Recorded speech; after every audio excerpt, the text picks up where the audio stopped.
Today, the vast majority of SAF produced come from a single pathway known as HEFA, hydroprocessed esters and fatty acids, which relies on upgrading fats, oils, and greases through conventional hydrotreating chemistry. Current HEFA technology is constrained to centralized facilities to which feedstocks must be transported and from which fuel produced must be distributed back to where it is needed, resulting in both transportation cost and emissions. A better model would be decentralized distributed conversion systems that can be located very close to feedstock sources, which would reduce the cost and carbon emissions associated with transportation. Current HEFA technology is constrained to centralized facilities with hydrogen is abundant because the process is mainly based on hydrodeoxygenation, or HDO, which faces several challenges that can be overcome by alternative technology based on decarboxylation and decarbonylation, or DECOX. In addition to its lower hydrogen requirements, DECOX has many other advantages over HDO, like allowing the use of low-cost waste oils, simpler and more robust catalyst, and directly producing hydrocarbons in the jet fuel range, all of which results in a more efficient and lower-cost pathway to SAF. We have demonstrated this technology across multiple systems, achieving complete conversion of challenging waste feedstocks like tall oil and brown grease, with over 90% yield to fuel range hydrocarbons. Importantly, catalyst performance remains stable for up to 1,000 hours of continuous operation, demonstrating the durability required for real-world deployment.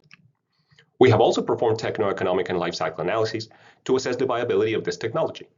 These analyses show that the minimum fuel selling price and carbon intensity of a DECOX-based process is at least comparable to that of HDO-based HEFA.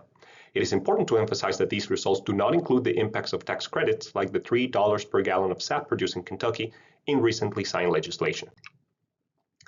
This work has been supported by multiple programs, each addressing a key step in the innovation pathway. At this point, we are at TRL5 and facing the scale of second valley of death. This is where technology is often stalled between successful laboratory validation and real-world production.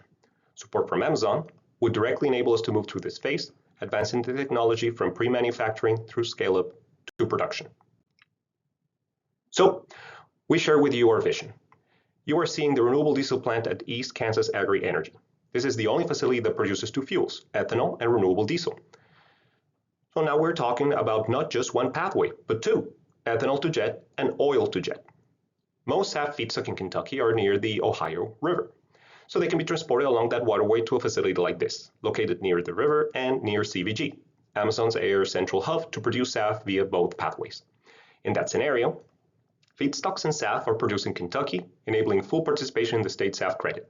That is a powerful combination: local feedstocks, local SAF production through multiple pathways, and strong policy support, all aligned with the major end user.